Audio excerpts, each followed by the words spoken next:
ഒരു ദിവസം അവൾ കരഞ്ഞില്ല, കൈയടിച്ചില്ല, വാദിച്ചില്ല. അന്നാണ് അവൾ തീരുമാനിച്ചത്, ഈ ബന്ധത്തിൽ ഇനി ഞാനില്ല.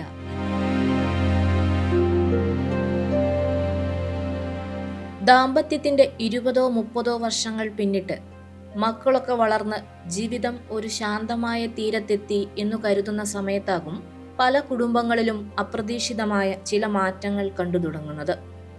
ലോകമെമ്പാടും ഇന്ന് ചർച്ച ചെയ്യപ്പെടുന്ന മെനോ ഡിവോഴ്സ്, ഗ്രേ ഡിവോഴ്സ് എന്നീ പ്രതിഭാസങ്ങളെക്കുറിച്ചാണ് ഇന്ന് നമ്മൾ സംസാരിക്കുന്നത്. എന്തുകൊണ്ടാണ് ജീവിതത്തിന്റെ സായാഹ്നത്തിൽ പലരും വേർപിരിയൽ എന്ന കഠിനമായ തീരുമാനത്തിലേക്ക് എത്തുന്നത്? സ്ത്രീകളുടെ ജീവിതത്തിലെ വളരെ പ്രധാനപ്പെട്ട ഒരു ഘട്ടമാണ് ആർത്തവ വിരാമം അഥവാ മെനോപോസ്. ഇതിനോടനുബന്ധിച്ചുണ്ടാകുന്ന വിവാഹമോചനങ്ങളെയാണ് മെനോ ഡിവോഴ്സ് എന്ന് വിളിക്കുന്നത്.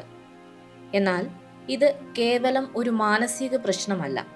ശരീരത്തിലെ ഈസ്ട്രജൻ, പ്രൊജസ്ട്രോൺ എന്നീ ഹോർമോണുകളുടെ അളവിലുണ്ടാകുന്ന വൻതോതിലുള്ള കുറവ് ഒരു സ്ത്രീയുടെ പെരുമാറ്റത്തിലും വികാരങ്ങളിലും വലിയ സ്വാധീനം ചെലുത്തുന്നുണ്ട്. പലപ്പോഴും പങ്കാളിക്കോ കുടുംബാംഗങ്ങൾക്കോ മനസ്സിലാക്കാൻ കഴിയാത്ത തരം മൂഡ് സ്വിങ്സ്, കടുത്ത വിഷാദം, ഉറക്കമില്ലായ്മ, അകാരണമായ ദേഷ്യം എന്നിവ ഇതിന്റെ ഭാഗമായി വരാം. ഈ ഘട്ടത്തിലാണ് ദമ്പതികൾക്കിടയിൽ ആശയവിനിമയം തടസ്സപ്പെടുന്നത്. തന്റെ ശരീരത്തിനുള്ളിൽ നടക്കുന്ന മാറ്റങ്ങളെക്കുറിച്ച് പങ്കാളിയോട് തുറന്നു പറയാൻ പല സ്ത്രീകൾക്കും മടിയുണ്ടാകും. മറുവശത്ത് ഇത്രയും കാലം ശാന്തമായിരുന്ന പങ്കാളി പെട്ടെന്ന് എന്തിനാണ് ഇത്രയധികം അസ്വസ്ഥത പ്രകടിപ്പിക്കുന്നത് എന്ന് ഭർത്താവിനും മനസ്സിലായെന്ന് വരില്ല. ഇവിടെയാണ് ഗ്രേ ഡിവോഴ്സ് എന്ന പദത്തിന്റെ പ്രസക്തി. 50 വയസ്സിനു മുകളിലുള്ള ദമ്പതികൾക്കിടയിൽ വർദ്ധിച്ചു വരുന്ന വിവാഹമോചന നിരക്കിനെയാണ് ലോകം ഇങ്ങനെ വിളിക്കുന്നത്. തലമുടി നരച്ച പ്രായത്തിൽ സംഭവിക്കുന്നത് എന്ന അർത്ഥത്തിലാണ് ഗ്രേ എന്ന വാക്ക് ഇവിടെ ഉപയോഗിക്കുന്നത്. മുൻകാലങ്ങളിൽ സാമൂഹികമായ പേടി കൊണ്ട് മാത്രം വേർപിരിയാതെ നിന്നവർ മക്കൾ സ്വന്തം കാലിൽ നിലയുറപ്പിച്ചു കഴിഞ്ഞാൽ തങ്ങളുടെ വ്യക്തി സ്വാതന്ത്ര്യത്തിന് പ്രാധാന്യം നൽകാൻ ആഗ്രഹിക്കുന്നു.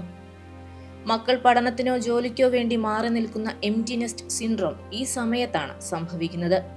ഇത്രയും കാലം കുട്ടികൾക്കു വേണ്ടി മാത്രം ജീവിച്ച ദമ്പതികൾ പെട്ടെന്ന് തങ്ങളിലേക്ക് മാത്രം ഒതുങ്ങുമ്പോൾ തങ്ങൾക്കിടയിൽ സ്നേഹത്തെക്കാൾ കൂടുതൽ വിയോജിപ്പുകളാണെന്ന് അവർ തിരിച്ചറിയുന്നു.